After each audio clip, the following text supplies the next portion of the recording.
ഞാൻ അത്ഭുതപ്പെടുകയാണ്. കേവലം 24 മണിക്കൂറിൻ്റെ ഒരുക്കം കൊണ്ട് 10,000-ങ്ങളെ അണിനിരത്തുന്നൊരു പ്രതിഷേധാഗ്നി ഈ അങ്കമാലിയുടെ വിപ്ലവ മണ്ണിൽ രൂപപ്പെടുത്താൻ അത് സാധിക്കുന്നത് എറണാകുളം അങ്കമാലി അതിരൂപതയ്ക്ക് മാത്രമാണ്. അതിന് നിങ്ങളെ ഞാൻ പ്രത്യേകമായിട്ട് അഭിനന്ദിക്കുന്നു. നിങ്ങളെ ഓർത്ത് ഞാൻ അഭിമാനിക്കുന്നു. പ്രിയപ്പെട്ടവരെ, നാം വൈദികരും സിസ്റ്റേഴ്സും ഒന്നും ഇപ്രകാരം കുടിയും പിടിച്ച് തെരുവിലിറങ്ങുന്നത് നമ്മുടെ സമരചരിത്രത്തിൻ്റെ ഭാഗമല്ല. നാം അങ്ങനെ ഇറങ്ങാൻ ഇഷ്ടപ്പെടാത്തവരാണ്. ഗതികെട്ടാലേ നമ്മൾ ഇറങ്ങാറുള്ളൂ. പക്ഷേ ഇറങ്ങിയത് സത്യമാണ് എങ്കിൽ സർക്കാരിനോട് ഞങ്ങൾക്ക് പറയാനുള്ളത് ഒന്നേ ഉള്ളൂ: ഞങ്ങൾ ലക്ഷ്യം വെച്ചത് നേടുന്നത് വരെയും വെച്ച കാല് പിന്നോട്ടെടുക്കാത്തവരാണ് ഈ ക്രിസ്ത്യാനികൾ എന്നുള്ള യാഥാർത്ഥ്യം നിങ്ങൾ മനസ്സിലാക്കുക. ഞങ്ങൾ ന്യൂനപക്ഷമാണ് എന്ന് വിചാരിച്ച് നിസ്സാരമായി ആരും എഴുതിത്തള്ളേണ്ടതില്ല.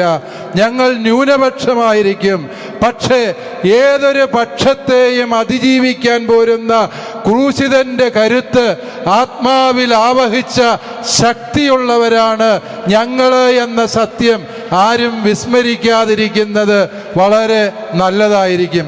ഇവിടെ സൂചിപ്പിക്കപ്പെട്ടതുപോലെ ASMI സന്യാസിനി സമൂഹത്തിലെ 2 പ്രിയപ്പെട്ട സഹോദരിമാര്, സിസ്റ്റർ പ്രീതി മേരി എറണാകുളം അങ്കമാലി അതിരൂപതയുടെ പ്രിയപുത്രിയാണ് എങ്കിൽ സിസ്റ്റർ വന്ദന ഫ്രാൻസിസ് തലശ്ശേരി അതിരൂപതയുടെ മകളാണ്. അവർ 2 പേരും ഇന്ന് ഛത്തീസ്ഗഡിലെ ഭരണകൂട ഭീകരതയ്ക്കിരയായി ജയിലിൽ കഴിയുന്ന ഗതികേടിൻ്റെ സാഹചര്യത്തിലാണ് നാം ഈ പ്രതിഷേധാഗ്നിയുമായി ഈ അങ്കമാലിയുടെ മണ്ണിൽ ഒരുമിച്ച് ചേരുന്നത്. പ്രിയപ്പെട്ട സഹോദരങ്ങളെ, അവർ ചെയ്ത തെറ്റെന്താണ് എന്നുള്ളത് ഈ ഭരണകൂടമാണ് ലോകത്തോട് പറയേണ്ടത്. ഗ്രീൻ ഗാർഡൻ സിസ്റ്റേഴ്സ് ആരാണ് എന്ന് എനിക്ക് മുമ്പേ പ്രസംഗിച്ചവരൊക്കെയും സൂചിപ്പിക്കുകയുണ്ടായി. ദൈവദാസനായ നമ്മുടെ പ്രിയപ്പെട്ട ജോസഫ് കണ്ടത്തിൽ അച്ഛൻ ഈ സഭ സ്ഥാപിക്കാൻ ഇടയായ സാഹചര്യം ആ ദൈവദാസന്റെ കല്ലറ തുറക്കുന്ന ചടങ്ങുമായി ബന്ധപ്പെട്ട് അവിടെ എത്തിയപ്പോൾ ഞാൻ കൃത്യമായി മനസ്സിലാക്കിയതാണ്. ആരാരും തുണയില്ലാതെ വീട്ടുകാർക്കും നാട്ടുകാർക്കും വേണ്ടാത്തവരായി വലിച്ചെറിയപ്പെടുന്ന കുഷ്ഠരോഗികൾ തെരുവോരങ്ങളിൽ പിടഞ്ഞു മരിക്കുന്ന ഗതികേടിൻ്റെ സാഹചര്യത്തിൽ കഴിഞ്ഞ നൂറ്റാണ്ടിൻ്റെ മധ്യകാലഘട്ടത്തിൽ ഈ കണ്ടത്തിലച്ഛൻ ഒരു തീരുമാനമെടുത്തു. ഇങ്ങനെ പാവപ്പെട്ട കുഷ്ഠരോഗികൾ ആരും തുണയില്ലാതെ പിടഞ്ഞു മരിക്കുന്ന ഗതികേടുണ്ടാകരുത്. ആ ഗതികേടിന് പരിഹാരമെന്ന നിലയിൽ ആ താപസവര്യൻ കണ്ടെത്തിയ സന്യാസിനി സമൂഹമാണ് ASMI സന്യാസിനിമാര്. ഓരോ സിസ്റ്റേഴ്സിൻ്റെയും സഭാ സമൂഹങ്ങൾ തുടങ്ങുന്നതിൻ്റെ പിന്നിൽ ഇതുപോലെ സങ്കടത്തിൻ്റെ, വിവരിക്കാനാവാത്ത ദുഃഖത്തിൻ്റെ കഥകളുണ്ട് എന്നത് നിങ്ങൾ മനസ്സിലാക്കണം. അങ്ങനെ ആരും തുണയില്ലാത്ത ഈ രോഗികളെ ചേർത്ത് പിടിച്ച ഈ ASMI സന്യാസിനി സമൂഹത്തിലെ 2 സഹോദരിമാരെയാണ് ഛത്തീസ്ഗഡിലെ നിയമലംഘനത്തിലൂടെ തുറുങ്കിലടയ്ക്കാൻ സർക്കാർ കൂട്ടുനിന്നത്. കാലം മാപ്പ് തരാത്ത കിരാതത്വമാണ് അല്ലയോ ഛത്തീസ്ഗഡിലെ സർക്കാർ നിങ്ങൾ ചെയ്തത് എന്ന് പറയാതിരിക്കാൻ ഞങ്ങൾക്ക് നിവൃത്തിയില്ല. കാരണം നിങ്ങൾ ചെയ്തത് നന്മയുടെ മുഖത്തേക്ക് ചെളിവാരി എറിയുക മാത്രമല്ല, ആ നന്മയുടെ കണ്ണുകളിലെ പ്രകാശം കെടുത്താൻ ബോധപൂർവം പരിശ്രമിക്കുകയാണ് ചെയ്തത്. അത് മാപ്പർഹിക്കാത്ത കുറ്റമാണ് എന്ന് നിങ്ങൾ മനസ്സിലാക്കേണ്ട സമയം അതിക്രമിച്ചു എന്നുള്ളത് തിരിച്ചറിയുക. പ്രിയപ്പെട്ടവരെ, ഇവിടെ ഭാരതത്തില് 11 സംസ്ഥാനങ്ങളിൽ മതപരിവർത്തന നിരോധന നിയമം കൊണ്ടുവന്നിരിക്കുകയാണ്. ഈ മതപരിവർത്തന നിരോധന നിയമം വാസ്തവത്തിൽ ഭരണഘടനയുടെ 25, 26, 27, 28 ഖണ്ഡികകൾ നമുക്കുറപ്പ് തരുന്ന മതസ്വാതന്ത്ര്യത്തിൻ്റെ നഗ്നമായ ലംഘനമാണ് എന്നുള്ളത് നാം തിരിച്ചറിയണം. ഈ മതപരിവർത്തന നിരോധന നിയമത്തിൽ എഴുതി ചേർത്തിരിക്കുന്ന വകുപ്പ് എന്താണ്? ഭരണഘടന പറഞ്ഞിരിക്കുന്നത് എന്താണ്?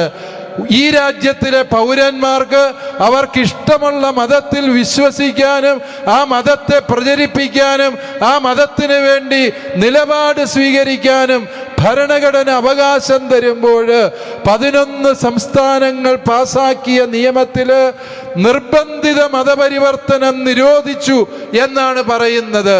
പക്ഷേ ഈ നിർബന്ധിത മതപരിവർത്തനത്തിന്റെ മാനദണ്ഡം നിശ്ചയിക്കുന്നത് ആര് എന്ന് ചോദിച്ചാൽ ഏതാനും സാമൂഹ്യ വിരുദ്ധരും കാപാലികരുമായ സംഘടനക്കാരാണ് എന്നത് നാം ഭീതിയോടെ തിരിച്ചറിഞ്ഞ സന്ദർഭമാണ് ഈ കഴിഞ്ഞ ദിവസങ്ങളിൽ നടന്നത്.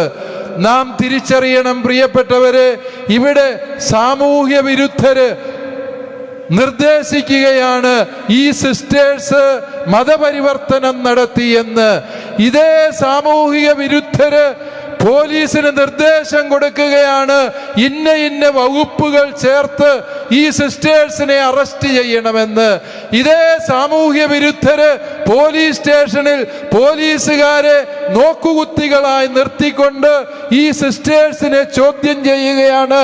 അവരോടൊപ്പം യാത്ര ചെയ്ത പാവപ്പെട്ട പെൺകുട്ടികളുടെ കരണത്തടിച്ച് ഭീഷണിപ്പെടുത്തി അവരെ കൊണ്ട് സിസ്റ്റേഴ്സിനെതിരായി മൊഴി കൊടുക്കാൻ നിർബന്ധിക്കുകയാണ് എന്ന് നാം തിരിച്ചറിയുമ്പോഴാണ് ഈ രാജ്യത്ത് നിയമവാഴ്ചയുണ്ടോ എന്ന് നാം ഗൗരവത്തിൽ ചിന്തിക്കേണ്ടത്.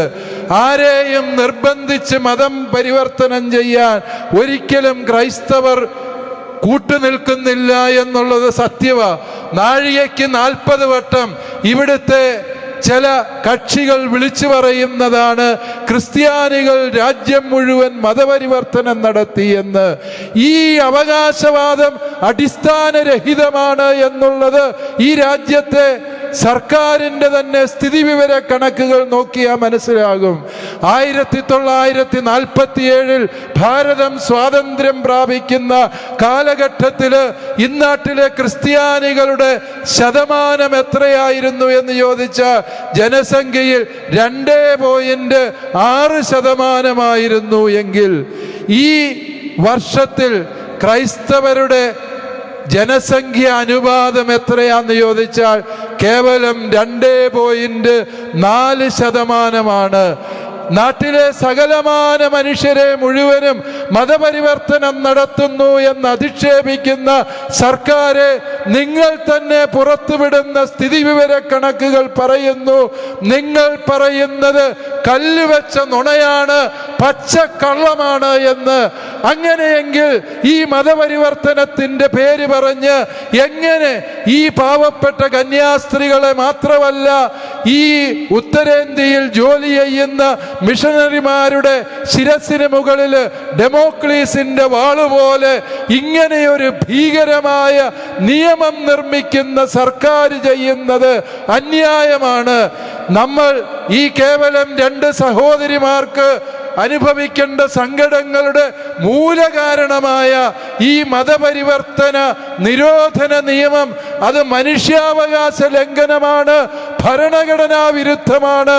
അതിനാൽ ഈ നിയമങ്ങൾ പിൻവലിച്ചെങ്കിൽ മാത്രമേ ഈ രാജ്യം ഭരിക്കുന്ന ഭരണകക്ഷിക്ക് ഈ രാജ്യത്തോട് പ്രതിബദ്ധതയുള്ളൂ, മതേതരത്വത്തോടും ന്യൂനപക്ഷങ്ങളോടും കരുതലുള്ളൂ എന്ന് ഞങ്ങൾ വിശ്വസിക്കുകയുള്ളൂ എന്ന് സർക്കാരിനെ അറിയിക്കാൻ ഈ സമ്മേളനം ധൈര്യപ്പെടുകയാണ്. പ്രിയപ്പെട്ടവരെ, തൂമ്പായെ തൂമ്പ എന്ന് വിളിക്കാൻ ഞങ്ങൾക്ക് എക്കാലവും ധൈര്യമുണ്ട്. ആരും ഭയപ്പെടുന്നത് പോലെ ആരെങ്കിലുമൊക്കെ കൊണ്ടുവന്ന് കേക്കും ലഡുവും തന്നതുകൊണ്ട് സുവിശേഷത്തിന്റെ ആദർശം മറന്നവരാണ് എന്ന് ഞങ്ങളെ ആരും തെറ്റിദ്ധരിക്കേണ്ട കാര്യമില്ല. നിങ്ങൾ എപ്പോഴെല്ലാം കടന്നു വരുന്നോ അപ്പോഴെല്ലാം ഞങ്ങൾ സ്നേഹപൂർവ്വം സ്വീകരിക്കും.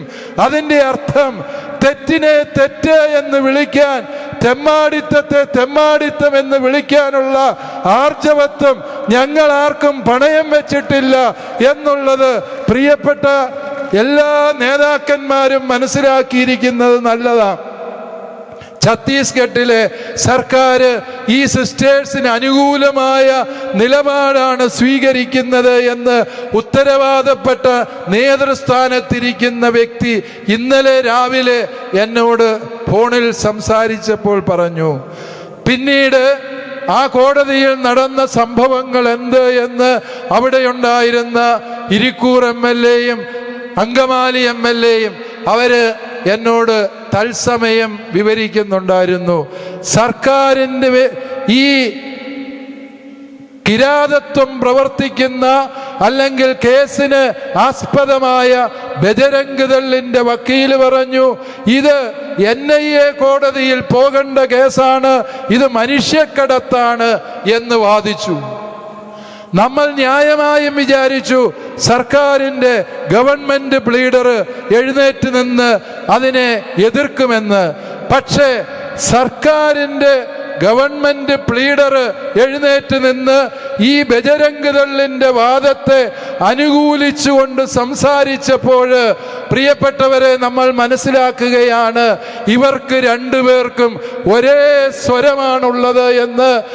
അതുകൊണ്ട് നമ്മൾ മനസ്സിലാക്കുകയും വ്യക്തമായ ഭാഷയിൽ പറയുകയും ചെയ്യുന്നത്, ഇരയോടൊത്തോടുകയും വേട്ടക്കാരനോടൊത്ത് വേട്ടയാടുകയും ചെയ്യുന്ന ഈ കിരാതത്വം തിരിച്ചറിയാൻ പോരുന്ന ആൾതാമസം ഞങ്ങളുടെ തലയ്ക്ക് കർത്താവ് തന്നിട്ടുണ്ട് എന്ന് ഉത്തരവാദപ്പെട്ടവർ മനസ്സിലാക്കിയിരിക്കുന്നത് നല്ലതാണ്. അതുകൊണ്ട് ഇത്തരത്തിലുള്ള വിൺവാക്കുകൾ കേട്ട് ഞങ്ങൾ സമാധാനപ്പെടുന്നില്ല. ഞങ്ങളുടെ സഹോദരിമാരെ പുറത്തിറക്കുന്നത് വരെയും വിശ്രമമില്ലാതെ സമരമുഖത്ത് ഞങ്ങൾ എല്ലാവരും ഉണ്ടാകും എന്നുള്ളത് ഉത്തരവാദപ്പെട്ട ഭരണകൂടങ്ങൾ മനസ്സിലാക്കുക. പ്രിയപ്പെട്ടവരെ, വീണ്ടും നാം തിരിച്ചറിയേണ്ട ചില സങ്കടകരമായ സത്യങ്ങളുണ്ട്. ഈ രാജ്യത്തിൻ്റെ മതേതരത്വം നിർവചിക്കപ്പെട്ടിരിക്കുന്നത് ഏതാണ്? എല്ലാ മതവിശ്വാസികൾക്കും ഈ രാജ്യത്ത് തുല്യമായ അവകാശങ്ങളുണ്ട് എന്നാണ്. പക്ഷേ ജോർജ് ഓർവെലിന്റെ നോവലിൽ പറയുന്നത് പോലെ all are equal but some are more equal എന്ന് പറയുന്ന സാമൂഹിക വ്യവസ്ഥിതിയാണ് ഇവിടെ നിലനിൽക്കുന്നത്. ഇവിടെ സമത്വത്തിൻ്റെ മാനദണ്ഡം നിശ്ചയിക്കാൻ ചിലരൊക്കെ തീട്ടൂരമെടുത്തിരിക്കുകയാണ്. ആ സമത്വത്തിൻ്റെ അസമത്വം നിറഞ്ഞ മാനദണ്ഡങ്ങളെ മാനിക്കാൻ ഈ സമൂഹത്തിന് ബാധ്യതയില്ല എന്ന കാര്യം ഉത്തരവാദപ്പെട്ടവരെ ഈ സമ്മേളനം ഓർമ്മിപ്പിക്കുകയാണ്. നിങ്ങൾ വരയ്ക്കുന്ന വരയിലൂടെ നടക്കാനോ നിങ്ങൾ ചൂണ്ടിക്കാണിക്കുന്നിടത്തെല്ലാം കല്ലെറിയാനോ ഈ സമുദായത്തിന് മനസ്സില്ല. കാരണം ഞങ്ങൾ ചെയ്യുന്നത് എന്ത് എന്ന് ഞങ്ങൾക്ക് കൃത്യമായി അറിയാം. ഇവിടെ മുൻ പ്രഭാഷകർ സൂചിപ്പിച്ചതുപോലെ ഉത്തരേന്ത്യയിലെ കഷ്ടത അനുഭവിക്കുന്ന മനുഷ്യരെ മനുഷ്യത്വത്തിൻ്റെ അടിസ്ഥാന മൂല്യങ്ങൾ പഠിപ്പിച്ച് അവർക്ക് ഒരു നേരത്തെ ആഹാരത്തിന് വകയുണ്ടാക്കാൻ, അവരെ അക്ഷരം പഠിപ്പിക്കാൻ, അവര് പകർച്ചവ്യാധികൾക്ക് അടിപ്പെട്ട് ജീവിതം ഹോമിക്കപ്പെടാതിരിക്കാൻ അവർക്കൊപ്പം ജീവിച്ചവരെ മനുഷ്യരാക്കാനാണ് ഞങ്ങളുടെ മിഷനറിമാർ ശ്രമിച്ചത്. അവരെ മതം മാറ്റാനായിരുന്നു അവരുടെ ശ്രമമെങ്കിൽ മതം മാറ്റിയിട്ട് അവർക്ക് തിരിച്ചു പോരാമായിരുന്നു. പക്ഷേ ഇവരെ മനുഷ്യരാകാൻ ഞങ്ങൾ പരിശീലിപ്പിച്ചു. ആ ഒരു അപരാധമാണ് ഞങ്ങൾ ചെയ്തത് എങ്കിൽ, അല്ലയോ സർക്കാര്, അത് രാജ്യദ്രോഹ കുറ്റമാണ് എങ്കിൽ അത് NIA കോടതിയിൽ വിചാരണ ചെയ്യപ്പെടേണ്ട കുറ്റമാണ് എങ്കിൽ ഒരു കാര്യം നിങ്ങളോട് തുറന്നു പറയാൻ ഞങ്ങൾ ആഗ്രഹിക്കുന്നു. ഞങ്ങൾ ആ കുറ്റം ഈ സൂര്യനുള്ളിടത്തോളം കാലം ഈ രാജ്യത്ത് തുടരുക തന്നെ ചെയ്യും എന്ന കാര്യത്തിൽ ആർക്കും ആശങ്ക വേണ്ട. കാരണം ഞങ്ങളുടെ ഗുരുനാഥനായ കർത്താവ് ഞങ്ങളെ പഠിപ്പിച്ചത് ഈ ഒരു അടിസ്ഥാനപരമായ പാഠമാണ് എന്നത് ഞങ്ങൾ ഒരിക്കലും വിസ്മരിക്കാത്ത സത്യമാണ്. തിരുവസ്ത്രം ധരിച്ച് കന്യാസ്ത്രീ അമ്മമാര് റെയിൽവേ സ്റ്റേഷന്റെ പ്ലാറ്റ്ഫോമിൽ കണ്ടപ്പോൾ തന്നെ അവരെ കെണിയിൽ കുടുക്കാനുള്ള തന്ത്രം ഈ ഭീകര സംഘടനകൾ ഒരുക്കിയെടുത്തു എന്നുള്ളതാണ് സത്യം. അതിനുവേണ്ടി വളരെ സംഘടിതമായ ഒരു നീക്കം നടത്തുകയാണ് ഉണ്ടായത് എന്ന് പത്രവാർത്തകളിൽ നിന്നും ഇവിടെ ആക്രമിക്കപ്പെട്ട സഹോദരങ്ങൾ അവരെ നേരിൽ കണ്ടവരുടെ വിവരണങ്ങളിൽ നിന്നും നമുക്ക് മനസ്സിലാക്കാൻ സാധിക്കുന്നുണ്ട്. പ്രിയപ്പെട്ടവരെ, പോലീസ് സ്റ്റേഷനിൽ കയറി പ്രതികളെ ചോദ്യം ചെയ്ത് അവരുടെ കരണത്തടിക്കാൻ അധികാരമുള്ള ഏത് സംഘടനാ സംവിധാനമാണ് ഇവിടെയുള്ളത്? മണിപ്പൂരിൽ ഇതുപോലെ പീഡനം നടന്നപ്പോഴും സർക്കാർ സമാനമായ വിശദീകരണം പറഞ്ഞു. അവർ ഗോത്രങ്ങൾ തമ്മിൽ നടക്കുന്ന കലാപമാണ്, സർക്കാരിന് അതിൻ്റെ മേൽ നിയന്ത്രണം ഇല്ല എന്ന്. ഇത്തരത്തിലുള്ള സാമൂഹ്യ വിരുദ്ധരെ നിയന്ത്രിച്ച് നിലയ്ക്ക് നിർത്താൻ പറ്റുന്നില്ല എങ്കിൽ ഭരണഘടനാപരമായ ഉത്തരവാദിത്വം ഏറ്റെടുത്ത സർക്കാരുകൾ രാജിവെച്ച് പുറത്തു പോവുകയാണ് ചെയ്യേണ്ടത് എന്ന് ഞങ്ങൾ പറയാതെ തന്നെ നിങ്ങളുടെ സത്യപ്രതിജ്ഞയിലൂടെ നിങ്ങൾക്കറിയാവുന്ന കാര്യമല്ലേ? എന്തുകൊണ്ട് ഈ ഉത്തരവാദിത്വത്തിൽ നിങ്ങൾ ഗുരുതരമായ വീഴ്ച വരുത്തുന്നു എന്നുള്ളത് തിരിച്ചറിയുക. പ്രിയപ്പെട്ടവരെ, നമ്മുടെ സഹോദരിമാർക്കെതിരെ മനുഷ്യക്കടത്ത് എന്ന രാജ്യദ്രോഹ കുറ്റവും അതുപോലെ ജാമ്യമില്ലാത്ത വകുപ്പും ചേർത്തിരിക്കുകയാണ്.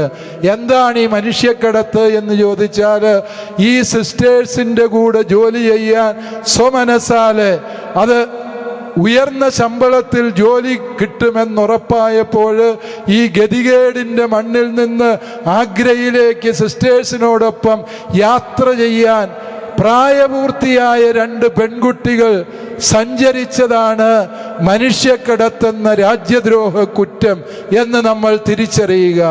ഛത്തീസ്ഗഡിൽ നിന്ന് ആഗ്രയിലേക്ക് യാത്ര ചെയ്യുന്നത് ക്രിമിനൽ കുറ്റമായത് എന്നു മുതലാണ് എന്നുള്ളത് ഉത്തരവാദപ്പെട്ട സർക്കാരിൻ്റെ പ്രതിനിധികൾ പറയേണ്ടതല്ലേ? നിങ്ങൾ ഇപ്രകാരം ഈ പാവപ്പെട്ട സിസ്റ്റേഴ്സിനെ, മിഷണറിമാരെ ഇല്ലായ്മ ചെയ്യാൻ ശ്രമിച്ചാൽ ഞങ്ങൾക്ക് സർക്കാരിനോട് പറയാനുള്ളത് ഒന്ന് മാത്രമേയുള്ളൂ. ഈ മതപരിവർത്തന നിയമത്തിൻ്റെ കിരാതമായ വ്യാഖ്യാനങ്ങൾ ആൾക്കൂട്ടത്തിൻ്റെ വിചാരണയ്ക്കും ആൾക്കൂട്ട കൊലപാതകത്തിനും കാരണമാകുന്ന ഈ നിയമങ്ങൾ പിൻവലിക്കുകയും രാജ്യത്തിൻ്റെ ഭരണഘടനയെ സംരക്ഷിക്കാൻ പ്രധാനമന്ത്രി മുതൽ എല്ലാവർക്കും ഉത്തരവാദിത്വമുണ്ട് എന്ന സത്യം ഓർമ്മിപ്പിക്കാനും ഞങ്ങൾ ആഗ്രഹിക്കുന്നു.